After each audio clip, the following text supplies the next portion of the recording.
and welcome back to the BraindAI Podcast. I'm your host, Lenka. This is the show for digital agencies and innovative brands focused on predictable growth. We deliver AI solutions and systems required to streamline client acquisition and automate service delivery, ensuring you are maximizing your capacity to scale. Today on the podcast, we're joined by Nishita Khatter, Managing Director of Blue Moon Marketing, an agency turning marketing spend into measurable business results. Nishita started her career as a chartered accountant in Big Four consulting, but her curiosity and drive led her to marketing, where she scaled Blue Moon, built systems that work, and leads an international team. She's also the founder of Bad And Desi, a media platform empowering South Asian artists in Australia and New Zealand, and a 25 Sydney Young Entrepreneur Award nominee and this year finalist of a B&T Awards. Congratulations. In this episode, we'll explore her journey to scaling agencies, integrating AI, and building ventures in real impact. Nish, welcome to the show. Thank you for having me. To begin, you started your career as a chartered accountant. What inspired you to pivot into marketing and agency leadership? Well, to be honest, I studied marketing and finance in university. I went into accounting when I got into the Big Four, but you learn a lot from the CA degree. It's not just accounting and tax and risk. There's a lot of different things that you learn. So the CA background never actually left me. Kind of found a new home. So I was drawn to marketing because obviously I'd studied it in uni, but I saw an industry that had lots of creative potential, but it lacked the financial rigor and accountability that clients actually needed. And I wanted to build something where every campaign had a clear return, where creativity wasn't just backed by strategy and numbers. So it wasn't about escaping accounting. It was like applying it somewhere where it could have more impact. Love it. You bring your corporate rigor and operational discipline into the creative marketing. How do you balance precision with the flexibility in that marketing kind of demands? Tension's honestly quite real between corporate precision and marketing flexibility. But I think it's kind of it's a superpower when you move into both, because you have to have the right systems and SOPs, give them to a reliable team and foundation. So when we need to move fast or pivot creatively, we can, because the infrastructure then allows for it. Precision doesn't mean being rigid. It means you've already answered the really boring operating questions. So your energy then goes towards the creative ones. Love it. Blue Moon Marketing has grown into agency with over 50 clients and expanding your international team. Mm-hmm. What are the key decisions that enable that scale? I think three main things stand out. First, we invested early in proper systems rather than winging it. So we have a project management system, we have an onboarding system, SOPs, clear KPI frameworks. So that enables scale.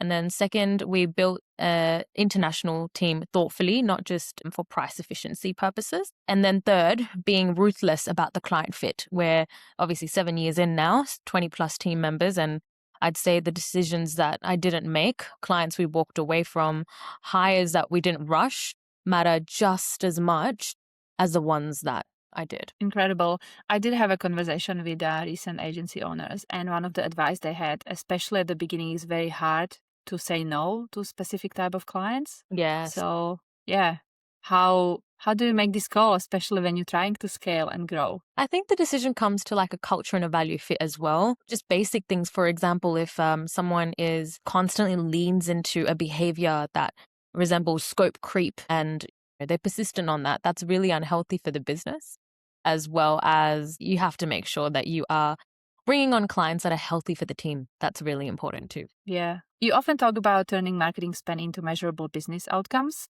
through the systems and operations, which we already kind of touched base. What does that look like in a practice? Tell us a little bit more about how you run the business. Okay, so it starts way before the campaign. So we define what success looks like in business terms, not just vanity metrics. For a client running Google Ads, for example, we're not celebrating just impressions. We're tracking cost per acquisition against their margins. Every service that we offer has a measurement framework built around it. So that's not just good for our clients. It helps us build long-term trust and retention, but also keeps our team accountable as well. Amazing. Leading international team across multiple cultures and locations can be challenging. How do you build a cohesive culture, and what kind of leadership principle guides you? I think the most important thing is you can't just build a culture through a simple Slack channel Like, I'm very deliberate about creating shared language about how we work, what we stand for, and then how do we repeat it consistently. So I, for example, spend a lot of time in HR and culture, making sure we celebrate small wins, celebrate international events. Like, for example, today is Holi, which is an Indian celebration. So there's a message out in the team chat to share some photos that resemble the celebration. But I think the most simplest leadership framework that I have is just be clear, be kind, be accountable. And I always hold myself to the same standards as I expect from my team. And I think the biggest learning is when you work across different cultures and time zones, you don't need to be everywhere. You just need to know exactly what's expected, and that the team needs to know that you've got their back when it matters. There's a lot of discussion around AI in marketing. How is Blue Moon integrating AI, and how do you see complementing your creative work day to day? Yeah, I think you've got to be proactive, right? You need to be proactive about the knowledge that you take in, and proactive about execution. But one thing that we are very, very clear on is we're not using AI to replace any roles. We're using AI as a capability multiplier, not as a headcount reduction. So we're finding ways where AI can handle repetitive, time-intensive tasks, such as drafting ad copy variations, data analysis, reporting, which frees our team to do the thinking that AI genuinely cannot, like client relationships, strategy, and creative direction. And I feel like the agencies that are going to thrive are the ones that use AI to do meaningful work, not the ones using it to do less work. Can you elaborate more on this? About agencies doing... Yes. Yeah, the agencies that trying to take shortcuts. Yeah, I think people have, as soon as people see AI, they think that there is a way to replace a role with it. So for example, let's say graphic design. You can easily put a prompt into ChatGPT, Gemini, Claude, and get a graphic out. But if you don't have that human element that does the direction, the thinking, that knows your client in and out, then first of all, you're not even going to get the correct prompt. But you will always need that human direction regardless. So AI, use it, but to do more meaningful work, not just to replace a whole role, such as graphic design. Yeah, and I agree. I think AI can be very beneficial if used correctly. Humans can be replaced, and I think that's an important message we need to share and keep reminding people out there. But I think, yes, definitely market is changing and shifting. It's just how you use AI in your leverage to make your business work more efficiently, retain your client, retain your talent as well.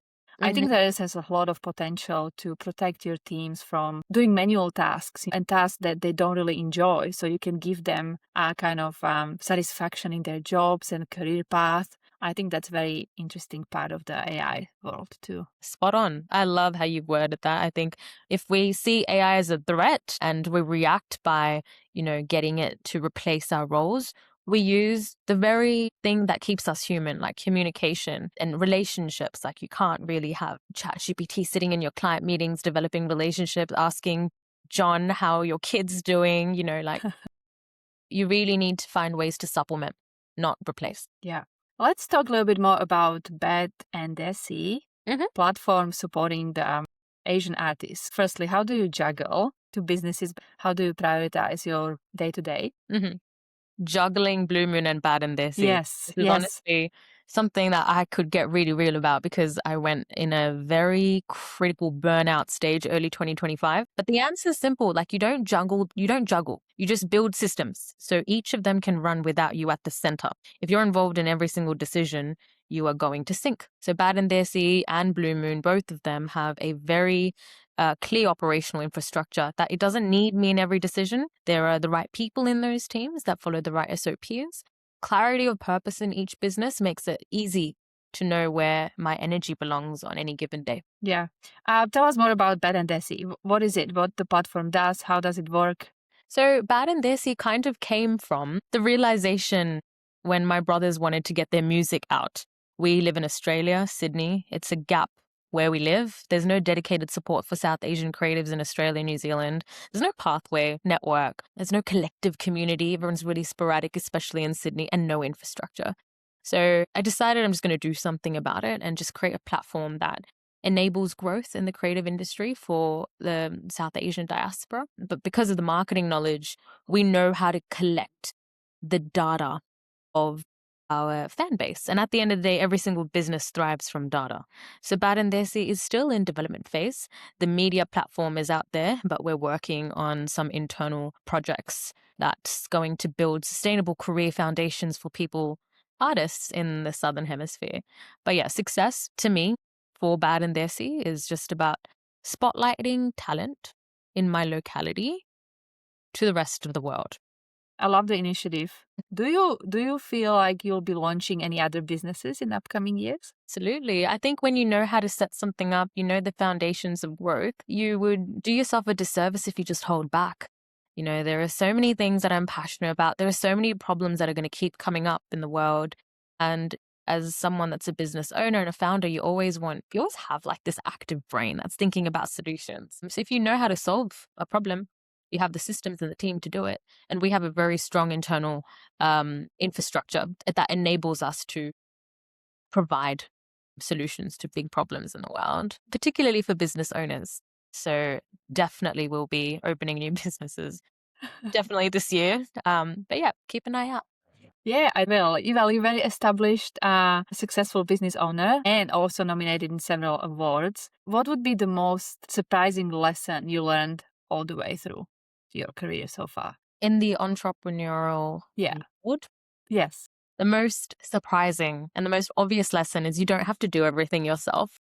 I think when you're a founder or when you need to, you're trying to start something, you feel like every single decision, every single task needs your help.